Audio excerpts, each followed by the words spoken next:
আজকে আমরা WBSLSTর এডুকেশনের যে সিলেবাস সেখান থেকে ইউনিট 9-এর সাব ইউনিট এ নিয়ে আলোচনা করব। সাব ইউনিট এতে রয়েছে concept of measurement and evaluation, need and scope of evaluation in education, tools and techniques of evaluation, construction and standardisation of achievement test, defects of present system of examination and suggestion for its improvement.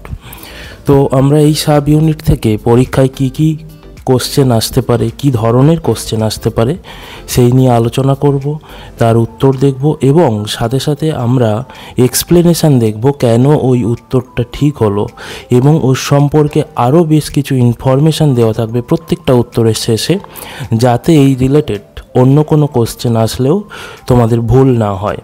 শুরু করব আমরা। শুরু করার আগে তোমাদের বলে দিই, চ্যানেলটা সাবস্ক্রাইব করে নিও, বেল আইকনে প্রেস করে দিও, যাতে পরের ভিডিও ছাড়লে তোমাদের মিস না হয়, তোমরা যাতে নোটিফিকেশান পেয়ে যাও। এবং কেমন লাগলো শেষে পুরোটা দেখার পর কমেন্ট করে জানিও, এবং তোমাদের আর কোন বিষয়ে ভিডিও চাই সেটাও কমেন্ট করে জানিও। ফিডব্যাক দিও বেসিক্যালি এই ক্লাসের তোমাদের কেমন লেগেছে। তো চলো শুরু করা যাক।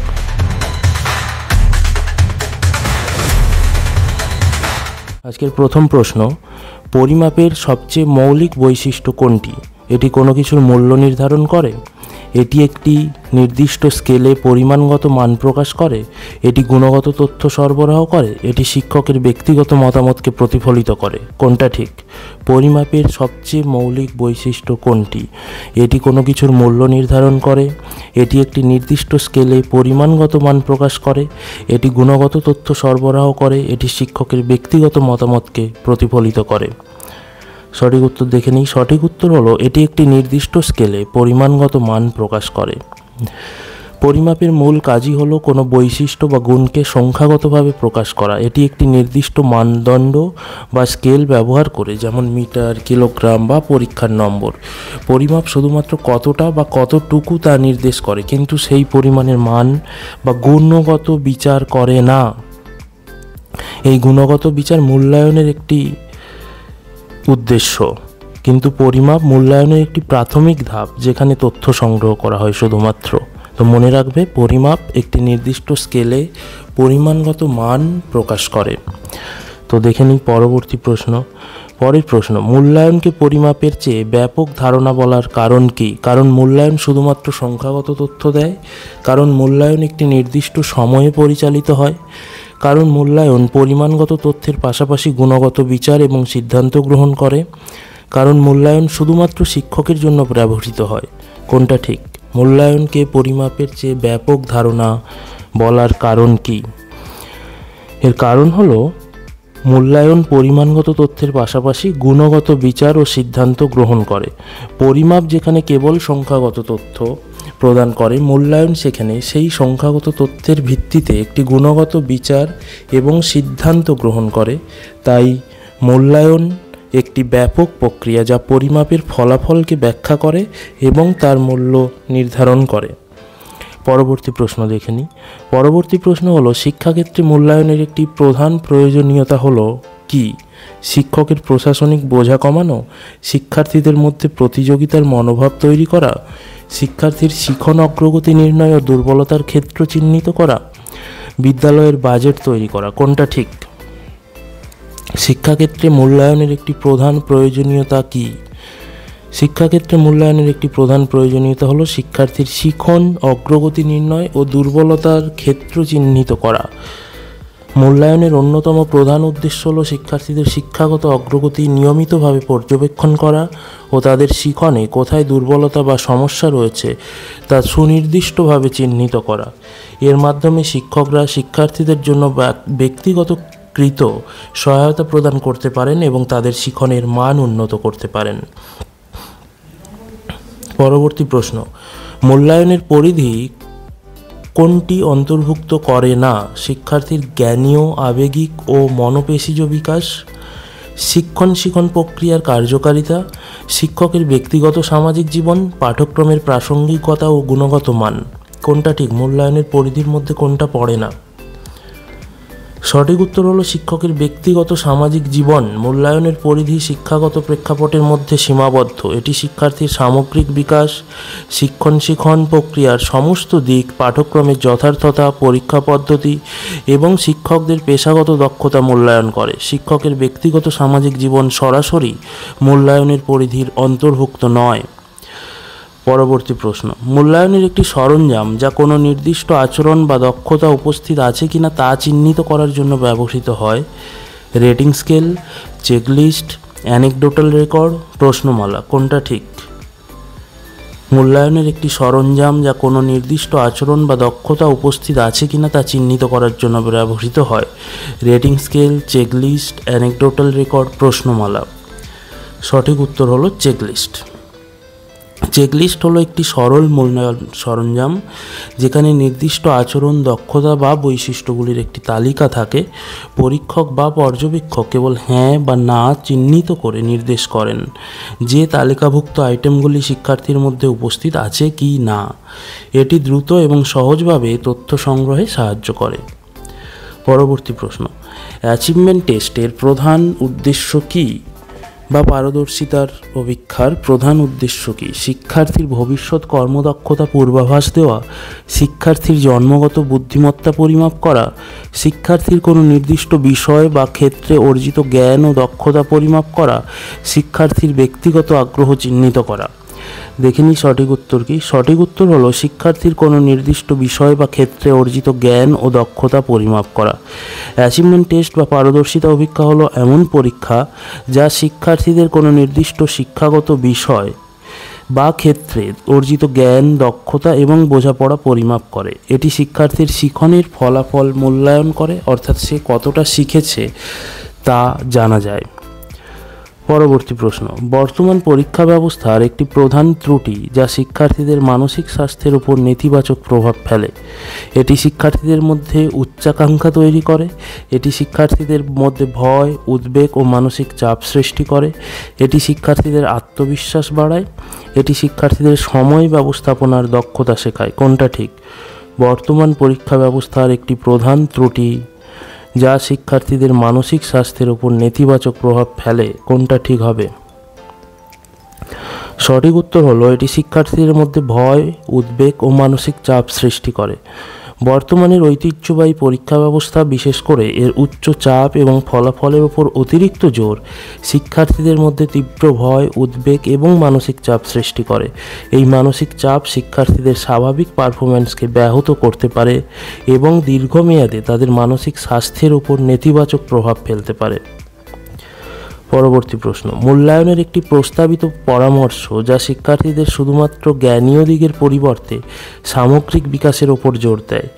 শুধুমাত্র লিখিত পরীক্ষার সংখ্যা বৃদ্ধি, কম্পিউটারাইজড পরীক্ষার প্রচলন, ধারাবাহিক ও ব্যাপক মূল্যায়ন, শুধুমাত্র শিক্ষকের দ্বারা মূল্যায়ন, কোনটা ঠিক? সঠিক উত্তর দেখে নিই। সঠিক উত্তর হলো ধারাবাহিক ও ব্যাপক মূল্যায়ন, অর্থাৎ কন্টিনিউয়াস অ্যান্ড কম্প্রিহেন্সিভ এভালুয়েশন। ধারাবাহিক ও ব্যাপক মূল্যায়ন মানে CCE হলো একটি প্রস্তাবিত পদ্ধতি যা শিক্ষার্থীদের শুধুমাত্র শিক্ষাগত দিকের মূল্যায়ন করে না, বরং তাদের সহশিক্ষাগত অর্থাৎ কগনিটিভ দিকগুলি যেমন খেলাধুলা, শিল্পকলা, সামাজিক দক্ষতা এবং মূল্যবোধেরও মূল্যায়ন করে। এটি শিক্ষার্থীদের উপর পরীক্ষার চাপ কমায় এবং তাদের সামগ্রিক বিকাশে সহায়তা করে। পরবর্তী প্রশ্ন, পরিমাপের একটি অপরিহার্য বৈশিষ্ট্য হলো এটি গুণগত বর্ণনা প্রদান করে, এটি সর্বদা চূড়ান্ত সিদ্ধান্ত গ্রহণ করে, এটি বস্তু নিরপেক্ষ হতে পারে এবং সংখ্যাগত তথ্য প্রদান করে, এটি মূল্যায়নের চেয়ে বেশি গুরুত্বপূর্ণ, কোনটা ঠিক? সঠিক উত্তর কি? পরিমাপের একটি অপরিহার্য বৈশিষ্ট্য হলো এটি বস্তু নিরপেক্ষ হতে পারে এবং সংখ্যাগত তথ্য প্রদান করে। পরিমাপের একটি গুরুত্বপূর্ণ বৈশিষ্ট্য হলো এটি বস্তু নিরপেক্ষ হতে পারে, অর্থাৎ পরিমাপের ফলাফল পরীক্ষকের ব্যক্তিগত মতামত বা পক্ষপাত দ্বারা প্রভাবিত হয় না। এটি সর্বদা সংখ্যাগত তথ্য প্রদান করে, যেমন একজন শিক্ষার্থীর পরীক্ষায় প্রাপ্ত নম্বর বা তার উচ্চতা। পরবর্তী প্রশ্ন, মূল্যায়নকে কেন একটি ব্যাপক ও ধারাবাহিক প্রক্রিয়া বলা হয়? মূল্যায়নকে কেন একটি ব্যাপক ও ধারাবাহিক প্রক্রিয়া বলা হয়? কারণ এটি শুধুমাত্র বার্ষিক পরীক্ষার উপর নির্ভরশীল, কারণ এটি সারা বছর ধরে শিক্ষার্থীদের বিভিন্ন দিক মূল্যায়ন করে, কারণ এটি শুধুমাত্র শিক্ষকের দ্বারা পরিচালিত হয়, কারণ এটি শুধুমাত্র শিক্ষার্থীর জ্ঞান পরিমাপ করে। কোনটা ঠিক? সঠিক উত্তর হলো কারণ এটি সারা বছর ধরে শিক্ষার্থীদের বিভিন্ন দিক মূল্যায়ন করে। মূল্যায়নের একটি প্রধান বৈশিষ্ট্য হলো এটি একটি ব্যাপক ও ধারাবাহিক প্রক্রিয়া। এর অর্থ হলো এটি শুধুমাত্র একটি নির্দিষ্ট পরীক্ষার উপর নির্ভর করে না, বরং সারা বছর ধরে শিক্ষার্থীদের অগ্রগতি, শিখন প্রক্রিয়া এবং বিকাশের বিভিন্ন দিক মূল্যায়ন করে। পরবর্তী প্রশ্ন দেখে নিই। পরবর্তী প্রশ্ন হলো, শিক্ষণ পদ্ধতির কার্যকারিতা যাচাই করার জন্য মূল্যায়নের কোন প্রয়োজনটি সবচেয়ে প্রাসঙ্গিক? শিক্ষণ পদ্ধতির কার্যকারিতা যাচাই করার জন্য মূল্যায়নের কোন প্রয়োজনটি সবচেয়ে প্রাসঙ্গিক? শিক্ষার্থীদের মধ্যে প্রতিযোগিতা সৃষ্টি, পাঠ্যক্রমের বিষয়বস্তু পরিবর্তন, শিক্ষকরা তাদের শিক্ষণ পদ্ধতি কতটা কার্যকর তা বুঝতে পারেন এবং প্রয়োজনে পরিবর্তন আনতে পারেন, শিক্ষার্থীদের জন্য নতুন বই কেনা। কোনটা ঠিক উত্তর? সঠিক উত্তর হলো শিক্ষকরা তাদের শিক্ষণ পদ্ধতি কতটা কার্যকর তা বুঝতে পারেন এবং প্রয়োজনে পরিবর্তন আনতে পারেন। মূল্যায়নের ফলাফলের মাধ্যমে শিক্ষকরা তাদের শিক্ষণ পদ্ধতির কার্যকারিতা সম্পর্কে মূল্যবান প্রতিক্রিয়া পান। এটি তাদের বুঝতে সাহায্য করে যে কোন পদ্ধতিগুলি শিক্ষার্থীদের শিক্ষণে কার্যকর এবং কোনগুলিতে উন্নতির প্রয়োজন। এর ভিত্তিতে শিক্ষকরা তাদের শিক্ষণ কৌশল পরিবর্তন বা পরিমার্জন করতে পারেন। পরবর্তী প্রশ্ন, মূল্যায়নের পরিধির মধ্যে প্রশাসনিক সিদ্ধান্ত বলতে কী বোঝায়? শুধুমাত্র শিক্ষার্থীদের শৃঙ্খলা বজায় রাখা, শিক্ষা প্রতিষ্ঠানের নীতি নির্ধারণ, বাজেট বরাদ্দ এবং অন্যান্য প্রশাসনিক সিদ্ধান্ত গ্রহণ, শুধুমাত্র শিক্ষকদের ছুটি অনুমোদন করা, শুধুমাত্র শিক্ষার্থীদের জন্য খাবার সরবরাহ করা। কোনটা ঠিক? মূল্যায়ন পরিধির মধ্যে প্রশাসনিক সিদ্ধান্ত বলতে কী বোঝায়? সঠিক উত্তর হলো শিক্ষা প্রতিষ্ঠানের নীতি নির্ধারণ, বাজেট বরাদ্দ এবং অন্যান্য প্রশাসনিক সিদ্ধান্ত গ্রহণ।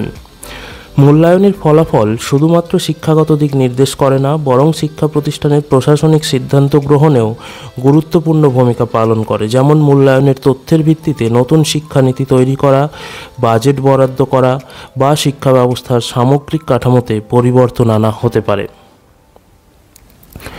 পরবর্তী প্রশ্ন, শিক্ষার্থীর ব্যক্তিগত তথ্য, মনোভাব, আগ্রহ বা সমস্যার গভীরে যাওয়ার জন্য ব্যবহৃত একটি মূল্যায়নের সরঞ্জাম কোনটি? চেকলিস্ট, রেটিং স্কেল, সাক্ষাৎকার, প্রশ্নমালা। কোনটা ঠিক? শিক্ষার্থীর ব্যক্তিগত তথ্য, মনোভাব, আগ্রহ বা সমস্যার গভীরে যাওয়ার জন্য ব্যবহৃত একটি মূল্যায়নের সরঞ্জাম কোনটি? সঠিক উত্তর হলো সাক্ষাৎকার। সাক্ষাৎকার হলো মূল্যায়নের একটি সরঞ্জাম যেখানে পরীক্ষক এবং শিক্ষার্থীর মধ্যে সরাসরি মৌখিক আলাপচারিতা হয়। এর মাধ্যমে শিক্ষার্থীর ব্যক্তিগত তথ্য, মনোভাব, আগ্রহ, সমস্যা এবং অনুভূতি সম্পর্কে গভীর ও বিস্তারিত তথ্য সংগ্রহ করা যায়, যা অন্যান্য সরঞ্জাম দ্বারা সম্ভব নাও হতে পারে। পরের প্রশ্ন, অ্যাচিভমেন্ট টেস্ট নির্মাণের পরিকল্পনা ধাপে কোনটি অন্তর্ভুক্ত নয়? অ্যাচিভমেন্ট টেস্টের প্ল্যানিং স্টেজে কোনটি অন্তর্ভুক্ত নয়? পরীক্ষার উদ্দেশ্য নির্ধারণ, প্রশ্নপত্রের ধরন নির্বাচন, আইটেম বিশ্লেষণ, প্রশ্নের মোট সংখ্যা ও নম্বর বন্টন। কোনটি ঠিক? সঠিক উত্তর হলো আইটেম বিশ্লেষণ না। অ্যাচিভমেন্ট টেস্ট নির্মাণের পরিকল্পনা ধাপে পরীক্ষার উদ্দেশ্য, বিষয়বস্তু, প্রশ্নের ধরন, নম্বর বন্টন এবং সময়সীমা নির্ধারণ করা হয়। আইটেম বিশ্লেষণ হলো পরীক্ষা পরিচালনা ও বিশ্লেষণ ধাপের একটি অংশ, যেখানে প্রাথমিক পরীক্ষা পরিচালনার পর প্রতিটি প্রশ্নের কার্যকারিতা যাচাই করা হয়। পরবর্তী প্রশ্ন, একটি অভিক্ষার নির্ভরযোগ্যতা যাচাই করার একটি পদ্ধতি হলো বিষয়বস্তু বৈধতা বা কন্টেন্ট ভ্যালিডিটি, পূর্বাভাসমূলক বৈধতা বা প্রেডিক্টিভ ভ্যালিডিটি, বিভাজন পদ্ধতি বা স্প্লিট হাফ মেথড, গঠনগত বৈধতা বা কনস্ট্রাক্ট ভ্যালিডিটি। কোনটা ঠিক? একটি অভিক্ষার নির্ভরযোগ্যতা যাচাই করার একটি পদ্ধতি হলো, সঠিক উত্তর বিভাজন পদ্ধতি। নির্ভরযোগ্যতা বা রিলায়েবিলিটি হলো একটি অভিক্ষার ফলাফল কতটা সামঞ্জস্যপূর্ণ ও ধারাবাহিক তা পরিমাপ করার ক্ষমতা। বিভাজন পদ্ধতি বা স্প্লিট হাফ মেথড হলো নির্ভরযোগ্যতা যাচাই করার একটি কৌশল, যেখানে একটি পরীক্ষাকে দুটি অর্ধাংশে ভাগ করে তাদের ফলাফলের সহসম্পর্ক নির্ণয় করা হয়। যদি দুটি অর্ধাংশের ফলাফল উচ্চ সম্পর্কযুক্ত হয় তবে পরীক্ষাটি নির্ভরযোগ্য। পরবর্তী প্রশ্ন, বর্তমান পরীক্ষা ব্যবস্থার একটি ত্রুটি বা শিক্ষকের সীমাবদ্ধতাকে নির্দেশ করে। বর্তমান পরীক্ষা ব্যবস্থার একটি ত্রুটি যা শিক্ষকের সীমাবদ্ধতাকে নির্দেশ করে সেটা কোনটা? শিক্ষকরা শিক্ষার্থীদের সামগ্রিক বিকাশের উপর জোর দেন। শিক্ষকরা শুধুমাত্র পরীক্ষার ফলাফলের উপর ভিত্তি করে শিক্ষার্থীদের মূল্যায়ন করেন। শিক্ষকরা নতুন শিক্ষণ পদ্ধতি ব্যবহার করেন। শিক্ষকরা শিক্ষার্থীদের ব্যক্তিগত পার্থক্যকে গুরুত্ব দেন। কোনটা ঠিক? সঠিক উত্তর হলো শিক্ষকরা শুধুমাত্র পরীক্ষার ফলাফলের উপর ভিত্তি করে শিক্ষার্থীদের মূল্যায়ন করেন। বর্তমান পরীক্ষা ব্যবস্থার একটি ত্রুটি হলো শিক্ষকরা প্রায়শই শুধুমাত্র পরীক্ষার ফলাফলের উপর ভিত্তি করে শিক্ষার্থীদের মূল্যায়ন করেন। এর ফলে শিক্ষার্থীর সামগ্রিক বিকাশ, সৃজনশীলতা, সামাজিক দক্ষতা বা অন্যান্য গুরুত্বপূর্ণ গুণাবলী উপেক্ষিত হয়, যা শিক্ষকের মূল্যায়নের সীমাবদ্ধতাকে তুলে ধরে। পরবর্তী প্রশ্ন, মূল্যায়নের একটি কৌশল যা শিক্ষার্থীর আচরণ, দক্ষতা এবং মিথস্ক্রিয়া সরাসরি পর্যবেক্ষণ করে সেটি কি? মূল্যায়নের একটি কৌশল যা শিক্ষার্থীদের আচরণ, দক্ষতা এবং মিথস্ক্রিয়া সরাসরি পর্যবেক্ষণ করে সেই কৌশলটি কি? স্বপ্রতিবেদন কৌশল বা সেলফ রিপোর্ট টেকনিক, প্রকল্প পদ্ধতি বা প্রজেক্ট মেথড, পর্যবেক্ষণ কৌশল বা অবজারভেশনাল টেকনিক, সাক্ষাৎকার বা ইন্টারভিউ। কোনটা ঠিক? পর্যবেক্ষণ কৌশল। পর্যবেক্ষণ কৌশল হলো মূল্যায়নের একটি পদ্ধতি যেখানে শিক্ষক বা গবেষক শিক্ষার্থীদের আচরণ, দক্ষতা বা মিথস্ক্রিয়া সরাসরি এবং পদ্ধতিগতভাবে পর্যবেক্ষণ করেন। এটি শিক্ষার্থীদের বাস্তব পরিবেশে তাদের দক্ষতা পরিমাপ করতে সাহায্য করে এবং তাদের স্বাভাবিক আচরণ সম্পর্কে মূল্যবান তথ্য সরবরাহ করে। অ্যাচিভমেন্ট টেস্টের মানকীকরণ বা স্ট্যান্ডার্ডাইজেশনের একটি বৈশিষ্ট্য যা পরীক্ষকের ব্যক্তিগত মতামত দ্বারা প্রভাবিত হয় না তা নিশ্চিত করে। অ্যাচিভমেন্ট টেস্টের মানকীকরণ বা স্ট্যান্ডার্ডাইজেশনের একটি বৈশিষ্ট্য যা পরীক্ষকের ব্যক্তিগত মতামত দ্বারা প্রভাবিত হয় না তা নিশ্চিত করে সেটি কি? নির্ভরযোগ্যতা বা রিলায়েবিলিটি, বৈধতা বা ভ্যালিডিটি, আদর্শ মান বা নর্মস, বস্তুনিষ্ঠতা বা অবজেক্টিভিটি। কোনটা ঠিক? সঠিক উত্তর হলো বস্তুনিষ্ঠতা। বস্তুনিষ্ঠতা হলো একটি মানক অভিক্ষার এমন বৈশিষ্ট্য যেখানে নম্বর প্রদানের পদ্ধতি সুনির্দিষ্ট ও স্পষ্ট থাকে, যাতে পরীক্ষকের ব্যক্তিগত মতামত বা পক্ষপাত ফলাফলের ওপর কোনো প্রভাব ফেলতে না পারে। এর ফলে যে কোনো পরীক্ষক একই উত্তর প্রত্যেকের জন্য একই নম্বর প্রদান করবেন, যা ফলাফলের নিরপেক্ষতা নিশ্চিত করে। পরবর্তী প্রশ্ন, বর্তমান পরীক্ষা ব্যবস্থার উন্নতির জন্য একটি পরামর্শ যা শিক্ষার্থীদের মুখস্থ বিদ্যার পরিবর্তে বিশ্লেষণাত্মক ক্ষমতাকে উৎসাহিত করে। শুধুমাত্র নৈবর্তিক প্রশ্ন অন্তর্ভুক্ত করা, including only objective type question, উচ্চতর চিন্তন দক্ষতা ভিত্তিক প্রশ্ন অন্তর্ভুক্ত করা, প্রশ্নপত্রের সংখ্যা বৃদ্ধি করা, শিক্ষার্থীদের উপর পরীক্ষার চাপ কমানো। কোনটা ঠিক? কোনটা ঠিক হবে? সঠিক উত্তর উচ্চতর চিন্তন দক্ষতা ভিত্তিক প্রশ্ন অন্তর্ভুক্ত করা।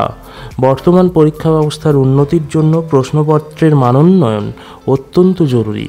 উচ্চতর চিন্তন দক্ষতা ভিত্তিক প্রশ্ন অন্তর্ভুক্ত করা উচিত, যা শিক্ষার্থীদের মুখস্থ বিদ্যার পরিবর্তে তাদের বিশ্লেষণাত্মক ক্ষমতা, সমালোচনামূলক চিন্তাভাবনা এবং সৃজনশীলতাকে উৎসাহিত করে। পরবর্তী প্রশ্ন, পোর্টফোলিও মূল্যায়নের একটি কী ধরনের সরঞ্জাম যা শিক্ষার্থীর সময়ের সাথে সাথে অগ্রগতি দেখায়? পোর্টফোলিও মূল্যায়নের একটি কী ধরনের সরঞ্জাম যা শিক্ষার্থীর সময়ের সাথে সাথে অগ্রগতি দেখায়? একটি একক পরীক্ষার ফলাফল, শিক্ষার্থীর কাজের নমুনা, প্রকল্প এবং অন্যান্য অর্জনের একটি সংগ্রহ, একটি রেটিং স্কেল, একটি চেকলিস্ট। সঠিক উত্তর হলো শিক্ষার্থীর কাজের নমুনা, প্রকল্প এবং অন্যান্য অর্জনের একটি সংগ্রহ। পোর্টফোলিও হলো মূল্যায়নের একটি সরঞ্জাম যেখানে শিক্ষার্থীর কাজের নমুনা, প্রকল্প, অ্যাসাইনমেন্ট, ছবি, ভিডিও এবং অন্যান্য অর্জনের একটি সুসংগঠিত সংগ্রহ থাকে। এটি শুধুমাত্র একটি নির্দিষ্ট সময়ের পারফরমেন্স নয়, বরং সময়ের সাথে সাথে শিক্ষার্থীর অগ্রগতি এবং বিকাশের একটি সামগ্রিক ও ধারাবাহিক চিত্র প্রদান করে। পরবর্তী প্রশ্ন, পরিমাপের একটি সীমাবদ্ধতা হলো এটি গুণগত বিচার প্রদান করে, এটি সিদ্ধান্ত গ্রহণ করে, এটি শুধুমাত্র পরিমাণগত তথ্য সরবরাহ করে কিন্তু তার মূল্য বিচার করে না। এটি একটি ব্যাপক প্রক্রিয়া। পরিমাপের একটি সীমাবদ্ধতা কি? সঠিক উত্তর দেখে নিই। সঠিক উত্তর হলো এটি শুধুমাত্র পরিমাণগত তথ্য সরবরাহ করে কিন্তু তার মূল্য বিচার করে না। পরিমাপের একটি প্রধান সীমাবদ্ধতা হলো এটি শুধুমাত্র সংখ্যাগত বা পরিমাণগত তথ্য সরবরাহ করে, এটি সেই তথ্যের গুণগত মান বা মূল্য বিচার করে না। উদাহরণস্বরূপ, একজন শিক্ষার্থী পরীক্ষায় 90 নম্বর পেলে পরিমাপ শুধু এই সংখ্যাটিই দেবে, কিন্তু এই নম্বরটি কতটা ভালো বা খারাপ তা বিচার করবে না। পরবর্তী প্রশ্ন, মূল্যায়নের একটি বৈশিষ্ট্য যা এটি একটি নির্দিষ্ট উদ্দেশ্যকে কেন্দ্র করে পরিচালিত হয় তা নির্দেশ করে। এটি একটি ধারাবাহিক প্রক্রিয়া, এটি একটি নির্দিষ্ট লক্ষ্য পূরণের জন্য পরিচালিত হয়, এটি শুধুমাত্র শিক্ষকের জন্য ব্যবহৃত হয়, এটি কোনো সিদ্ধান্ত গ্রহণ করে না। মূল্যায়নের একটি বৈশিষ্ট্য যা এটি একটি নির্দিষ্ট উদ্দেশ্যকে কেন্দ্র করে পরিচালিত হয় তা নির্দেশ করে কোনটি? সঠিক উত্তর হলো এটি একটি নির্দিষ্ট লক্ষ্য পূরণের জন্য পরিচালিত হয়। মূল্যায়নের একটি গুরুত্বপূর্ণ বৈশিষ্ট্য হলো এটি একটি নির্দিষ্ট উদ্দেশ্যকে কেন্দ্র করে পরিচালিত হয়। প্রতিটি মূল্যায়নের পেছনে একটি সুনির্দিষ্ট লক্ষ্য থাকে, যেমন শিক্ষার্থীর অগ্রগতি যাচাই করা, শিক্ষণ পদ্ধতির কার্যকারিতা মূল্যায়ন করা বা পাঠ্যক্রমের যথার্থতা বিচার করা। এই উদ্দেশ্যই মূল্যায়নের প্রক্রিয়াকে চালিত করে। পরবর্তী প্রশ্ন, শিক্ষার্থীদের ভবিষ্যৎ পরিকল্পনা করতে সাহায্য করার জন্য মূল্যায়নের কোন প্রয়োজনটি সবচেয়ে প্রাসঙ্গিক? শিক্ষা ব্যবস্থার মানোন্নয়ন, মূল্যায়নের ফলাফল শিক্ষার্থীদের সঠিক নির্দেশনা ও পরামর্শ প্রদানে সাহায্য করে, পাঠ্যক্রমের যথার্থতা বিচার, শিক্ষণ পদ্ধতির কার্যকারিতা যাচাই। কোনটা ঠিক? সঠিক উত্তর হলো মূল্যায়নের ফলাফল শিক্ষার্থীদের সঠিক নির্দেশনা ও পরামর্শ প্রদানে সাহায্য করে। মূল্যায়নের ফলাফল শিক্ষার্থীদের তাদের শক্তি ও দুর্বলতার ক্ষেত্রগুলি সম্পর্কে স্পষ্ট ধারণা দেয়। এই তথ্যের ভিত্তিতে শিক্ষার্থীরা তাদের ভবিষ্যৎ পড়াশোনা, কর্মজীবন বা ব্যক্তিগত জীবন সম্পর্কে সঠিক নির্দেশনা ও পরামর্শ পেতে পারে, যা তাদের সঠিক সিদ্ধান্ত গ্রহণে সহায়তা করে। পরবর্তী প্রশ্ন, মূল্যায়নের পরিধির মধ্যে পরীক্ষা ও পরীক্ষা পদ্ধতি বলতে কী বোঝায়? শুধুমাত্র পরীক্ষার তারিখ নির্ধারণ, পরীক্ষার ধরন, প্রশ্নপত্রের মান এবং নম্বর প্রদানের পদ্ধতি, শুধুমাত্র পরীক্ষার ফলাফল প্রকাশ, শুধুমাত্র পরীক্ষার হলে শৃঙ্খলা বজায় রাখা। কোনটা ঠিক? পরীক্ষার ধরন, প্রশ্নপত্রের মান এবং নম্বর প্রদানের পদ্ধতি। মূল্যায়নের পরিধির মধ্যে পরীক্ষা ও পরীক্ষা পদ্ধতির সমস্ত দিক অন্তর্ভুক্ত। এর মধ্যে পরীক্ষার ধরন, প্রশ্নপত্রের মান, নম্বর প্রদানের পদ্ধতি এবং সামগ্রিক পরীক্ষা ব্যবস্থার কার্যকারিতা মূল্যায়নের আওতাভুক্ত। এটি নিশ্চিত করে যে পরীক্ষা ব্যবস্থা কার্যকর বা ন্যায্য। পরবর্তী প্রশ্ন দেখে নিই। অ্যানেকডোটাল রেকর্ড মূল্যায়নের একটি কী ধরনের সরঞ্জাম যা শিক্ষার্থীর আচরণের গুণগত বর্ণনা দেয়? এটি সংখ্যাগত স্কেল, শিক্ষার্থীর অস্বাভাবিক বা গুরুত্বপূর্ণ আচরণের সংক্ষিপ্ত বর্ণনা, শিক্ষার্থীর কাজের নমুনা, একটি প্রশ্নগুলির সেট অফ কোশ্চেন। কোনটা ঠিক? অ্যানেকডোটাল রেকর্ড মূল্যায়নের একটি কী ধরনের সরঞ্জাম?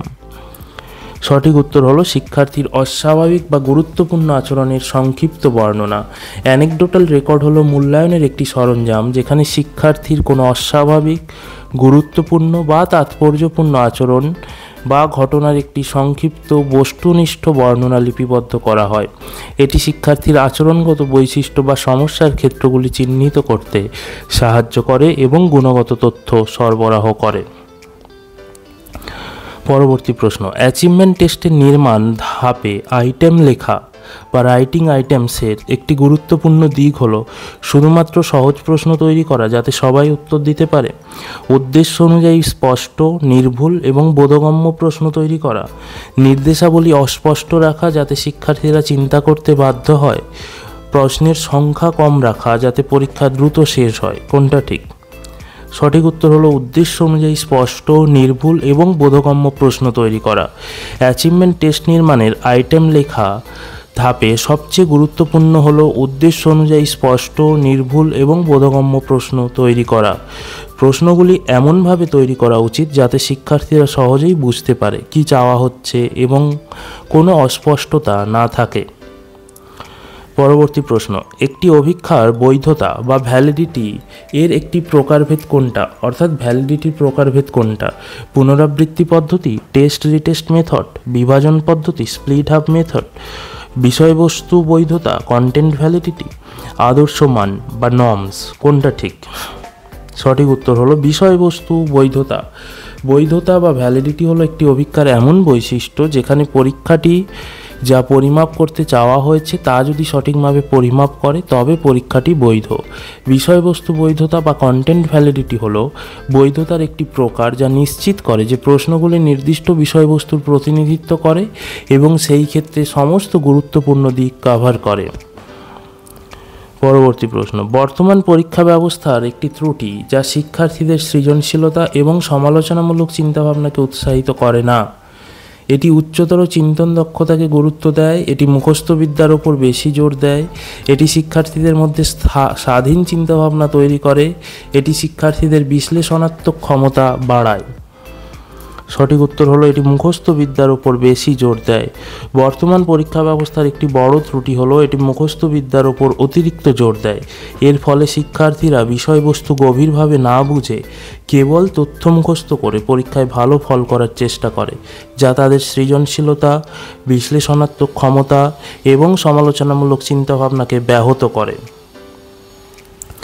পরবর্তী প্রশ্ন, মূল্যায়নের একটি পরামর্শ যা শিক্ষার্থীদের জ্ঞানীয় এবং সহজ্ঞানীয়, কগনিটিভ এবং কো-কগনিটিভ উভয় দিকের মূল্যায়ন করার কথা বলে, সেটি কি? শুধুমাত্র বার্ষিক পরীক্ষার উপর নির্ভরতা, ধারাবাহিক ও ব্যাপক মূল্যায়ন, শুধুমাত্র শিক্ষকদের প্রশিক্ষণ, শুধুমাত্র কম্পিউটারাইজড পরীক্ষা, কোনটা ঠিক? সঠিক উত্তর হলো ধারাবাহিক ও ব্যাপক মূল্যায়ন। ধারাবাহিক ও ব্যাপক মূল্যায়ন হলো একটি প্রস্তাবিত পদ্ধতি যেখানে শুধুমাত্র শিক্ষার্থীদের জ্ঞানীয় দিকের মূল্যায়ন করা হয় না, বরং তাদের সহজ্ঞানীয় অর্থাৎ কো-কগনিটিভ দিকগুলি যেমন খেলাধুলা, শিল্পকলা, সামাজিক দক্ষতা এবং মূল্যবোধেরও মূল্যায়ন করা হয়। এটি শিক্ষার্থীর সামগ্রিক বিকাশের একটি পূর্ণাঙ্গ চিত্র প্রদান করে। পরবর্তী প্রশ্ন, মূল্যায়নের কোন কৌশলটি একটি গ্রুপে শিক্ষার্থীদের পারস্পরিক সম্পর্ক এবং সামাজিক কাঠামো বিশ্লেষণ করে? মূল্যায়নের কোন কৌশলটি একটি গ্রুপে শিক্ষার্থীদের পারস্পরিক সম্পর্ক এবং সামাজিক কাঠামো বিশ্লেষণ করে? প্রকল্প পদ্ধতি বা প্রজেক্ট মেথড, কেস স্টাডি, সমাজমিতি বা সোশিওমেট্রি, স্বপ্রতিবেদন কৌশল বা সেলফ রিপোর্ট টেকনিক, কোনটা ঠিক? সঠিক উত্তর হলো সমাজমিতি। সমাজমিতি বা সোশিওমেট্রি হলো মূল্যায়নের একটি কৌশল যা একটি গ্রুপে শিক্ষার্থীদের পারস্পরিক সম্পর্ক, পছন্দ, অপছন্দ এবং সামাজিক কাঠামো বিশ্লেষণ করে। এর মাধ্যমে একটি গ্রুপের মধ্যে নেতৃত্ব, জনপ্রিয়তা এবং বিচ্ছিন্নতার মতো বিষয়গুলি চিহ্নিত করা যায় এবং সামাজিক মিথস্ক্রিয়ার ধরন বোঝা যায়। পরবর্তী প্রশ্ন, পরিমাপের একটি সীমাবদ্ধতা হলো এটি গুণগত বর্ণনা প্রদান করে, এটি একটি চূড়ান্ত সিদ্ধান্ত, এটি মূল্যায়নের জন্য প্রয়োজনীয় তথ্য সরবরাহ করে কিন্তু কোনো মূল্য বিচার করে না, এটি একটি ব্যাপক প্রক্রিয়া, কোনটা ঠিক? সঠিক উত্তর হলো এটি মূল্যায়নের জন্য প্রয়োজনীয় তথ্য সরবরাহ করে কিন্তু কোনো মূল্য বিচার করে না। পরিমাপ শুধুমাত্র সংখ্যাগত তথ্য সরবরাহ করে, যেমন একজন শিক্ষার্থীর প্রাপ্ত নম্বর। এটি সেই তথ্যের গুণগত মান বা মূল্য বিচার করে না। এই মূল্য বিচার করার কাজটি মূল্যায়নের অংশ। পরবর্তী প্রশ্ন, মূল্যায়নের একটি বৈশিষ্ট্য যা এটি সিদ্ধান্ত গ্রহণ এবং উন্নতির জন্য তথ্য সরবরাহ করে তাকে নির্দেশ করে, সেটি কি? এটি শুধুমাত্র তথ্য সংগ্রহ করে, এটি কোনো সিদ্ধান্ত গ্রহণ করে না, এটি শিক্ষণ প্রক্রিয়া এবং শিক্ষা ব্যবস্থার মানোন্নয়নে সাহায্য করে, এটি শুধুমাত্র শিক্ষার্থীর নম্বর দেয়, কোনটা ঠিক? এটি শিক্ষণ প্রক্রিয়া এবং শিক্ষা ব্যবস্থার মান উন্নয়নে সাহায্য করে। মূল্যায়নের একটি গুরুত্বপূর্ণ বৈশিষ্ট্য হলো এটি সিদ্ধান্ত গ্রহণ এবং উন্নতির জন্য প্রয়োজনীয় তথ্য সরবরাহ করে। মূল্যায়নের ফলাফলের ভিত্তিতে শিক্ষক, শিক্ষার্থী, অভিভাবক এবং শিক্ষা ব্যবস্থা সংশ্লিষ্টরা শিক্ষণ প্রক্রিয়া এবং সামগ্রিক শিক্ষা ব্যবস্থার মান উন্নয়নের জন্য প্রয়োজনীয় সিদ্ধান্ত নিতে পারেন। পরবর্তী প্রশ্ন, পাঠ্যক্রমের যথার্থতা বিচার করার জন্য মূল্যায়নের কোন প্রয়োজনটি ব্যবহৃত হয়? শিক্ষার্থীদের শ্রেণীকরণ, মূল্যায়নের মাধ্যমে পাঠ্যক্রম শিক্ষার্থীদের চাহিদা পূরণে কতটা সফল তা বোঝা, নির্দেশনা ও পরামর্শ প্রদান, শিক্ষা ব্যবস্থার মান উন্নয়ন। কোনটা ঠিক? সঠিক উত্তর হলো মূল্যায়নের মাধ্যমে পাঠ্যক্রম শিক্ষার্থীদের চাহিদা পূরণে কতটা সফল তা বোঝা যায়। মূল্যায়নের মাধ্যমে পাঠ্যক্রমের প্রাসঙ্গিকতা, কার্যকারিতা এবং শিক্ষার্থীদের চাহিদা পূরণে এটি কতটা সফল তা বিচার করা যায়।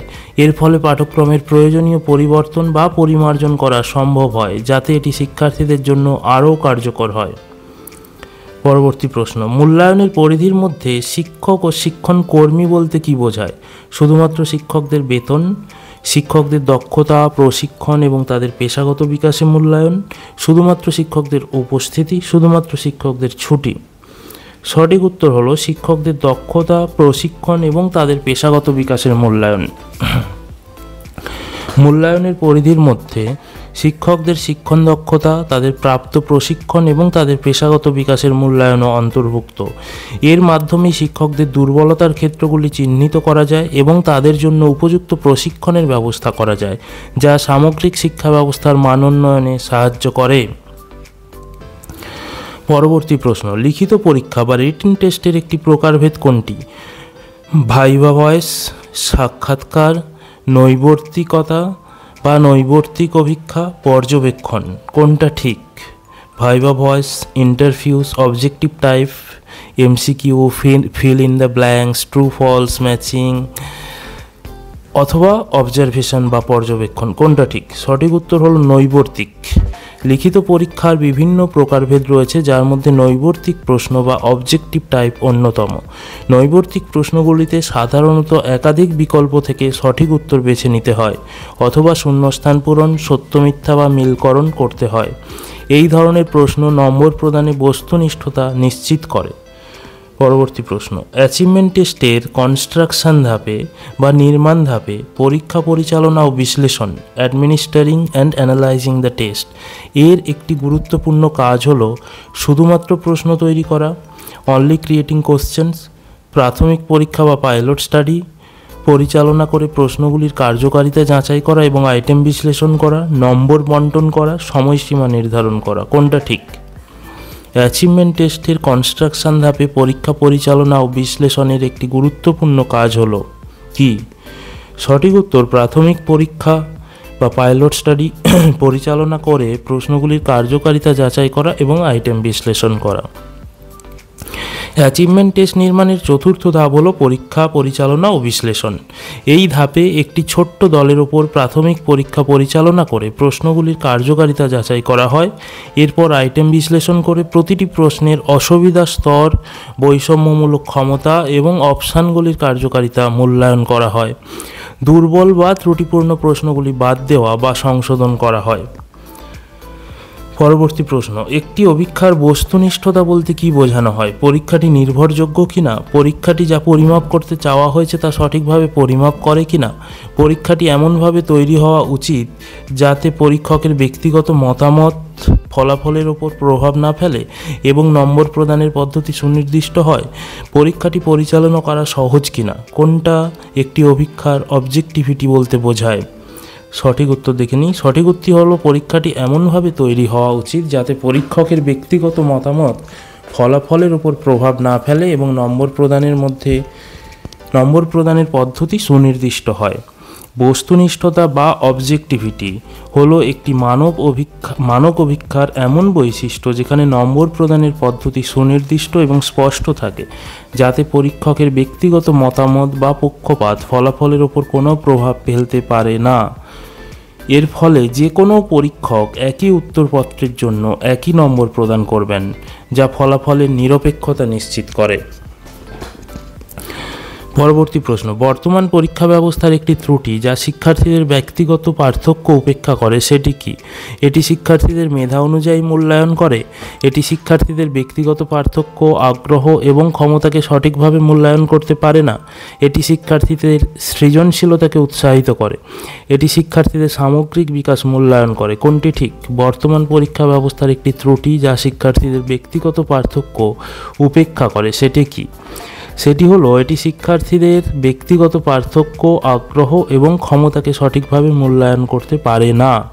বর্তমান পরীক্ষা ব্যবস্থা প্রায়শই শিক্ষার্থীদের ব্যক্তিগত পার্থক্য, যেমন তাদের ভিন্ন ভিন্ন আগ্রহ, ক্ষমতা, শেখার ধরন এবং গতিকে সঠিকভাবে মূল্যায়ন করতে ব্যর্থ হয়। এটি একটি একই মাপকাঠিতে সবাইকে মাপার মতো কাজ করে, যা শিক্ষার্থীদের মধ্যে থাকা বৈচিত্র্যকে স্বীকৃতি দেয় না। পরবর্তী প্রশ্ন, মূল্যায়নের একটি পরামর্শ যা বিভিন্ন মূল্যায়নের কৌশল ব্যবহারের কথা বলে, তার মধ্যে কোনটি অন্তর্ভুক্ত? শুধুমাত্র লিখিত পরীক্ষা, মৌখিক পরীক্ষা, ব্যবহারিক পরীক্ষা, প্রকল্প কাজ এবং পোর্টফোলিও সহ বিভিন্ন পদ্ধতি, শুধুমাত্র নৈর্ব্যক্তিক প্রশ্ন, শুধুমাত্র বার্ষিক পরীক্ষা? কোনটা ঠিক? সঠিক উত্তর হলো মৌখিক পরীক্ষা, ব্যবহারিক পরীক্ষা, প্রকল্প কাজ এবং পোর্টফোলিও সহ বিভিন্ন পদ্ধতি। মূল্যায়নের উন্নতির জন্য বিভিন্ন ধরনের কৌশল ব্যবহার করা উচিত। এর ফলে লিখিত পরীক্ষার পাশাপাশি মৌখিক পরীক্ষা, ব্যবহারিক পরীক্ষা, প্রকল্প কাজ, পোর্টফোলিও, পর্যবেক্ষণ, কেস স্টাডি এবং স্বমূল্যায়ন পদ্ধতি ব্যবহার করা উচিত। এটি শিক্ষার্থীদের বিভিন্ন দক্ষতা এবং জ্ঞানকে সঠিকভাবে পরিমাপ করতে সাহায্য করবে এবং তাদের সামগ্রিক বিকাশের একটি পূর্ণাঙ্গ চিত্র দেবে।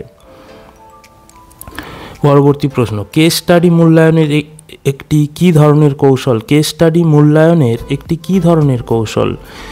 একটি গ্রুপে শিক্ষার্থীদের পারস্পরিক সম্পর্ক বিশ্লেষণ। আসলে কেস স্টাডি কী সেটা জানতে চাইছে। একজন শিক্ষার্থীদের গভীর বিশ্লেষণ, তার সমস্যা এবং তার সমাধানের পদ্ধতি, শিক্ষার্থীদের আচরণ সরাসরি পর্যবেক্ষণ করা, শিক্ষার্থীদের মতামত সংগ্রহের জন্য প্রশ্নগুলির একটি সেট। কেস স্টাডি কোনটা?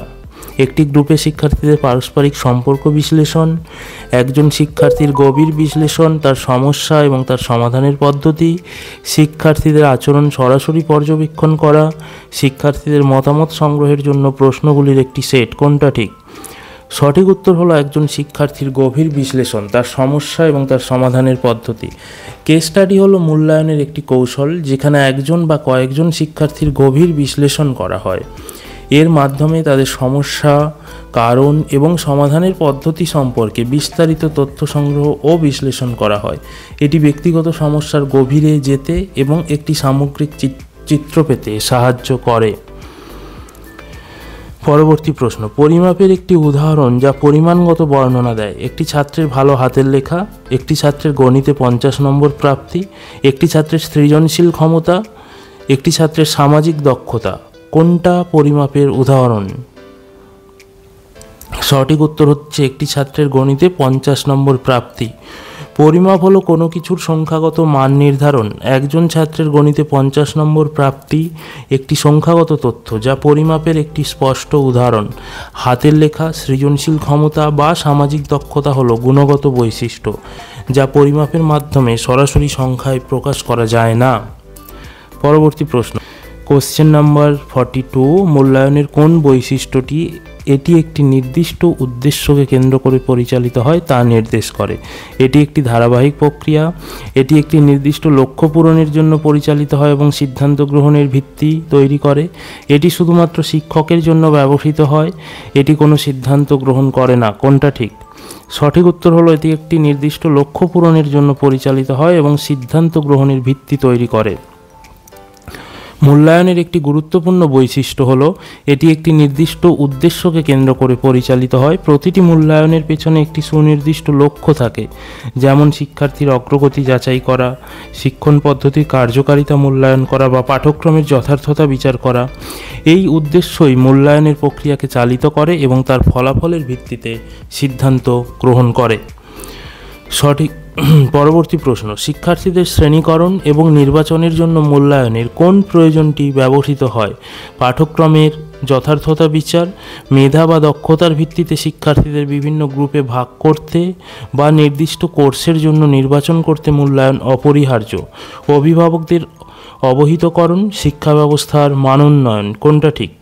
সঠিক উত্তর হলো মেধা বা দক্ষতার ভিত্তিতে শিক্ষার্থীদের বিভিন্ন গ্রুপে ভাগ করতে বা নির্দিষ্ট কোর্সের জন্য নির্বাচন করতে মূল্যায়ন অপরিহার্য। তোমরা ভাবছো স্যার উত্তরগুলো তো খুব সোজা বা অপশানগুলো খুব সোজা, আমরা সহজেই উত্তর বুঝতে পারছি। হ্যাঁ, এই সাব ইউনিটের এই জায়গাগুলো সেভাবেই তৈরি করা, তার কারণ এখানে উত্তর করার থেকেও তোমাদের বোঝানো যে মূল্যায়নের উদ্দেশ্য কী, পরিমাপের সঙ্গে মূল্যায়নের পার্থক্য কী, সেগুলো যাতে সহজে বুঝতে পারো, থিওরিটা যাতে বোঝো, যাতে এই রিলেটেড যে কোনো কোশ্চেন আসলে করতে পারো, সেই জন্যই এইভাবে একটু বড় বড় করে অপশান দেওয়া, যাতে পুরো ডেফিনেশনটা ক্লিয়ার হয়, পুরো উদ্দেশ্য ক্লিয়ার হয়, পুরো পার্থক্যটা ক্লিয়ার হয়।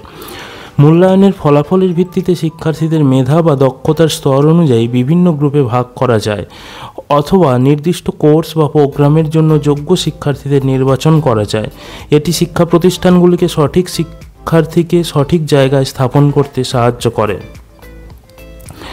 পরবর্তী প্রশ্ন, শুধুমাত্র শিক্ষকদের বেতন, শিক্ষকদের দক্ষতা, প্রশিক্ষণ এবং তাদের পেশাগত বিকাশের মূল্যায়ন, শুধুমাত্র শিক্ষকদের উপস্থিতি, শুধুমাত্র শিক্ষকদের ছুটি। মূল্যায়ন পরিধির মধ্যে শিক্ষক ও শিক্ষণ কর্মী বলতে কী বোঝায়? শুধুমাত্র শিক্ষকদের বেতন, শিক্ষকদের দক্ষতা, প্রশিক্ষণ এবং তাদের পেশাগত বিকাশের মূল্যায়ন, শুধুমাত্র শিক্ষকদের উপস্থিতি, শুধুমাত্র শিক্ষকদের ছুটি। সঠিক উত্তর হলো শিক্ষকদের দক্ষতা, প্রশিক্ষণ এবং তাদের পেশাগত বিকাশের মূল্যায়ন। মূল্যায়ন পরিধির মধ্যে শিক্ষকদের শিক্ষণ দক্ষতা, তাদের প্রাপ্ত প্রশিক্ষণ এবং তাদের পেশাগত বিকাশের মূল্যায়নও অন্তর্ভুক্ত। এর মাধ্যমে শিক্ষকদের দুর্বলতার ক্ষেত্রগুলি চিহ্নিত করা যায় এবং তাদের জন্য উপযুক্ত প্রশিক্ষণের ব্যবস্থা করা যায়, যা সামগ্রিক শিক্ষা ব্যবস্থার মানোন্নয়নে সাহায্য করে। পরবর্তী প্রশ্ন, ব্যবহারিক পরীক্ষা কোন ধরনের বিষয়ে দক্ষতা পরিমাপের জন্য ব্যবহৃত হয়? শুধুমাত্র ভাষা, শুধুমাত্র গণিত, বিজ্ঞান, কারিগরি এবং শিল্পকলার মতো বিষয়ে হাতে কলমে দক্ষতা, শুধুমাত্র ইতিহাস। সঠিক উত্তর হলো বিজ্ঞান, কারিগরি বা শিল্পকলার মতো বিষয়ে হাতে কলমে দক্ষতা। ব্যবহারিক পরীক্ষাগুলি শিক্ষার্থীদের হাতে কলমে দক্ষতা পরিমাপের জন্য ব্যবহৃত হয়। বিজ্ঞান, কারিগরি, শিল্পকলা বা সঙ্গীতের মতো বিষয়গুলিতে শিক্ষার্থীদের ব্যবহারিক জ্ঞান ও দক্ষতা মূল্যায়নের জন্য এই পরীক্ষাগুলি অপরিহার্য। পরবর্তী প্রশ্ন, অ্যাচিভমেন্ট টেস্টের মানকীকরণ বা স্ট্যান্ডার্ডাইজেশনের একটি বৈশিষ্ট্য নির্ভরযোগ্যতা। এর একটি পদ্ধতি হলো বিষয়বস্তু বৈধতা বা কন্টেন্ট ভ্যালিডিটি, পুনরাবৃত্তি পদ্ধতি বা টেস্ট রিটেস্ট মেথড, গঠনগত বৈধতা বা কনস্ট্রাক্ট ভ্যালিডিটি, পূর্বাভাসমূলক বৈধতা বা প্রেডিক্টিভ ভ্যালিডিটি। সঠিক উত্তর হলো পুনরাবৃত্তি পদ্ধতি। নির্ভরযোগ্যতা বা রিলায়েবিলিটি হলো একটি অভিক্ষার ফলাফল কতটা সামঞ্জস্যপূর্ণ ও ধারাবাহিক তা পরিমাপ করার ক্ষমতা। পুনরাবৃত্তি পদ্ধতি হলো নির্ভরযোগ্যতা যাচাই করার একটি কৌশল, যেখানে একই পরীক্ষা একই দলের ওপর দুবার প্রয়োগ করে ফলাফলের সহসম্পর্ক নির্ণয় করা হয়। যদি দুটি ফলাফলের মধ্যে উচ্চ সহসম্পর্ক থাকে তবে পরীক্ষাটি নির্ভরযোগ্য। পরবর্তী প্রশ্ন, বর্তমান পরীক্ষা ব্যবস্থার একটি ত্রুটি যা মূল্যায়নের ধারাবাহিকতার অভাবকে নির্দেশ করে, সেটি কি? শুধুমাত্র বার্ষিক পরীক্ষার উপর নির্ভরতা, শিক্ষার্থীদের সামগ্রিক বিকাশের মূল্যায়ন, উচ্চতর চিন্তন দক্ষতা ভিত্তিক প্রশ্ন, শিক্ষার্থীর স্বমূল্যায়ন। কোনটা ঠিক? সঠিক উত্তর হলো শুধুমাত্র বার্ষিক পরীক্ষার উপর নির্ভরতা। এটা আগেও আলোচনা করলাম, তাই আমি আর এক্সপ্লেনেশনটা বলছি না। পরবর্তী প্রশ্ন, মূল্যায়নের উন্নতির জন্য একটি পরামর্শ বা কম্পিউটারাইজড অনলাইন পরীক্ষার কথা বলে, তার প্রধান সুবিধা কী? এটি শিক্ষকদের কাজ বাড়ায়, এটি দ্রুত ও নির্ভুল ফল প্রদানে সাহায্য করে এবং প্রশাসনিক দক্ষতা বাড়ায়। এটি শুধুমাত্র মুখস্থ বিদ্যাকে উৎসাহিত করে, এটি শিক্ষার্থীদের মধ্যে ভয় সৃষ্টি করে। সঠিক উত্তর হলো এটি দ্রুত ও নির্ভুল ফল প্রদানে সাহায্য করে এবং প্রশাসনিক দক্ষতা বাড়ায়। পরীক্ষা পরিচালনায় আধুনিক প্রযুক্তির ব্যবহার, যেমন কম্পিউটারাইজড বা অনলাইন পরীক্ষা, দ্রুত এবং নির্ভুল ফল প্রদানে সাহায্য করে। এটি পরীক্ষার প্রক্রিয়াকে আরও দক্ষ করে তোলে, মানব ভুলের সম্ভাবনা কমায় এবং প্রশাসনিক কার্যকারিতা বৃদ্ধি করে। সমাজমিতি মূল্যায়নের একটি কী ধরনের কৌশল? একজন শিক্ষার্থীর গভীর বিশ্লেষণ, একটি গ্রুপে শিক্ষার্থীদের পারস্পরিক সম্পর্ক, সামাজিক কাঠামো বিশ্লেষণ, শিক্ষার্থীদের আচরণ সরাসরি পর্যবেক্ষণ করা, শিক্ষার্থীদের মতামতের সংগ্রহের জন্য প্রশ্নগুলির একটি সেট। সঠিক উত্তর হলো একটি গ্রুপে শিক্ষার্থীদের পারস্পরিক সম্পর্ক এবং সামাজিক কাঠামো বিশ্লেষণ। সোশিওমেট্রি হলো মূল্যায়নের একটি কৌশল যা একটি গ্রুপে শিক্ষার্থীদের পারস্পরিক সম্পর্ক, পছন্দ, অপছন্দ এবং সামাজিক কাঠামো বিশ্লেষণ করে। এর মাধ্যমে একটি গ্রুপের মধ্যে নেতৃত্ব, জনপ্রিয়তা, বিচ্ছিন্নতা এবং উপগ্রুপের মতো বিষয়গুলি চিহ্নিত করা যায়। পরবর্তী প্রশ্ন এবং আজকের শেষ প্রশ্ন, এই এভালুয়েশনের সাব ইউনিট এ থেকে আমি খুব সহজ সরল প্রশ্ন দিয়েছি এবং অপশানগুলো এমনভাবে করা যাতে বোঝা যায়, আসলে ধারণা দেওয়ার চেষ্টা করা হয়েছে। আজকের সেশনটা তোমাদের কাছ থেকে উত্তর জানার চেয়েও, তোমরা নিজেদেরকে যাচাই করার চেয়েও আজকের সেশন থেকে তোমরা বিষয়গুলো ক্লিয়ার হবে, জানতে পারবে, যাতে এই রিলেটেড প্রশ্ন আসলে করতে পারো। তো কখনো খুব কঠিন প্রশ্ন, কখনো একদম পিন পয়েন্ট প্রশ্ন যেখানে নিজেদের যাচাই করতে পারবে, কখনো সহজ প্রশ্ন দিয়ে তোমাকে ধারণাটা বুঝিয়ে দেওয়া, এই রকম কোশ্চেন অ্যান্সার আসতেই থাকবে পরপর। সমস্ত ভিডিওগুলোর নোটিফিকেশান ইমিডিয়েটলি পেয়ে যেতে সাবস্ক্রিপশান ক্লিক করো, সাবস্ক্রাইব করো এবং বেল আইকনে প্রেস করো যাতে তুমি সব ভিডিওগুলো পেয়ে যাও। এবং অবশ্যই কমেন্ট করে জানাও তোমার কেমন লাগছে, তোমার নিড কতটা ফুলফিল হচ্ছে, তোমার ডিমান্ড কী রয়েছে, তুমি আর কি চাও, বা কিছু বলতে চাইলে সেটাও বলতে পারো। তো এর অপশানগুলো কি রয়েছে: পরীক্ষাটি নির্ভরযোগ্য কিনা, পরীক্ষাটি বৈধ কিনা, পরীক্ষাটি পরিচালনা, নম্বর প্রদান এবং ব্যাখ্যা করার জন্য সহজ, সময় ও ব্যয় সাশ্রয়ী হওয়া উচিত, পরীক্ষাটি বস্তু নিরপেক্ষ কিনা।